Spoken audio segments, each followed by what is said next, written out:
विगत वर्ष की भांति इस वर्ष भी देव दीपावली महोत्सव श्रावस्ती के सीताद्वार मंदिर पर मनाई जा रही है, जिसमें बढ़ चढ़कर समाज सेवियों ने हिस्सा लिया। उसी के क्रम में बहुत सारे समाज सेवी यहाँ पर एकत्रित हुए और दीपोत्सव का कार्यक्रम मनाया गया। अब इस कार्यक्रम के विषय में हम अपने गुरुदेव जो अखिल भारतीय राष्ट्रीय स्नातक संघ के जिला अध्यक्ष हैं श्री दिवाकर पांडे जी से उनके कुछ विचार हैं इस दीपावली महोत्सव पे, जो आप लोग को बता रहे हैं। जी साहब। जिस बैनर के तले ये कार्यक्रम हो रहा है प्रतिभा संरक्षण इकाई, और उसके जितने भी पदाधिकारी हैं यहाँ पर श्रवण कुमार जी के नेतृत्व में, सबसे पहले तो आप सभी का बहुत स्वागत करते हैं। हम एक पावन तट पर खड़े हुए हैं। सीताद्वार झील अभी अपने जनपद की आदरणीय डीएम ने इसको बहुत सुंदर करा दिया है, स्वच्छ करा दिया है। आपके माध्यम से उन्हें भी शुभकामना ज्ञापित करते हैं पूरी टीम की ओर से। आज के कार्यक्रम पर जो कहना है मुझे कि वर्तमान जीवन शैली ऐसी आ गई है कि जहां पर निरुद्देश या तुरंत लाभ नहीं मिलने वाला है तो ऐसे कार्यक्रम आयोजित नहीं किए जाते हैं।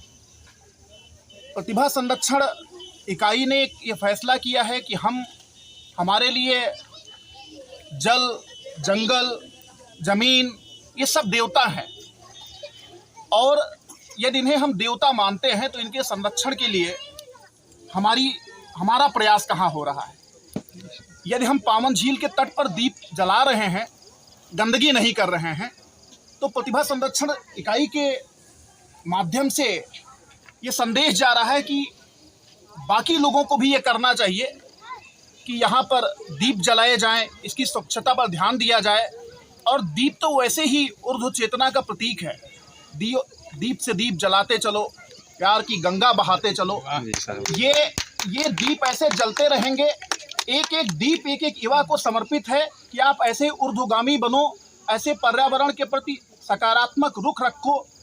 आप उसमें क्या कर सकते हो, उसको संरक्षित करने के लिए, सुरक्षित करने के लिए। इसके साथ साथ यहाँ आध्यात्मिक ऊर्जा है। माँ सीता से संदर्भित ये स्थल है। कुछ लोग इसे सीता भूप्रवेश धाम भी कहते हैं। तो ऐसे स्थान पर हम अपनी ऐतिहासिक जो विरासतें हैं उनको भी जागृत कर रहे हैं, उनको प्रज्वलित कर रहे हैं। ऐसे दीप उत्सव के माध्यम से समाज में संदेश जाएगा कि जहाँ तुरंत लाभ नहीं होने वाला है वहाँ भी हमें समर्पित होना चाहिए, और ख़ासकर युवाओं के लिए तो ये बहुत ज़रूरी है। नहीं तो फिर ये जो वर्तमान में अनाथालय और माता पिता के लिए ऐसे व्यवस्था की जा रही है कि नहीं उन्हें वहाँ भेजा जाए, इसका कारण यही कि उससे तुरंत लाभ नहीं मिलने वाला है। यदि ऐसे कार्यक्रम से युवा प्रेरणा लेंगे तो उन्हें लगेगा कि यदि हम जल, जंगल, ज़मीन इनको स्वच्छ करने के लिए अभियान चला सकते हैं, पर्यावरण संरक्षण के लिए हम स्वयं अपनी आहुति दे सकते हैं, अपनी ताकत लगा सकते हैं, तो हमें जो हमारी ऐतिहासिक विरासत है, जहाँ से हमने जन्म पाया, जहाँ से हम आगे बढ़े, उनको करने के लिए हमें अपना सब कुछ अर्पित करना चाहिए।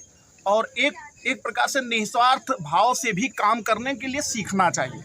इन्हीं शब्दों के साथ मैं बहुत कुछ न कहते हुए प्रतिभा संरक्षण इकाई के सभी अपने कार्यकर्ताओं को, जितने भी हमारे यहाँ गुरुजन हैं, हमारे साथी हैं, सभी को बहुत बहुत धन्यवाद देना चाहता हूँ। जय हिंद। बहुत बहुत धन्यवाद साहब। हम युवाओं को बड़ा ऊर्जा मिला आपकी बातों से। अब इसी के अगले क्रम में नीरज भैया से भी हम चाहेंगे कि इस संस्था के बारे में 2 शब्द के द्वारा कुछ बताएं, हम लोग को भी ऊर्जा मिलेगा जिससे।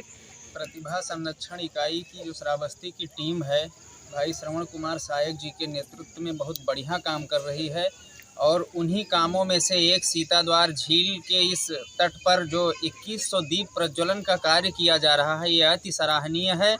समस्त कार्यकर्ताओं को बहुत बहुत साधुवाद, और एक बार इन सभी लोगों के सम्मान और उत्साह के लिए जोरदार तालियां उठनी चाहिए, ताकि ये लोग, इनका ऊर्जा कम न हो कभी, और इस प्रकार के कार्यक्रम करते रहें। बहुत बहुत धन्यवाद। युवाओं के लिए 2 पंक्ति मैं कहना चाहता हूँ। जी सर, बिल्कुल। ये प्रतिभा संरक्षण टीम में ऐसे युवा हैं जिनके लिए 2 पंक्तियां समर्पित है कि जब शहर चुप हो जगा लो हमको, जब शहर चुप हो जगा लो हमको, जब अंधेरा हो जला लो हमको, खून का काम रवा रहना है, जहाँ चाहो बहा लो हमको, जहाँ चाहो बहा लो।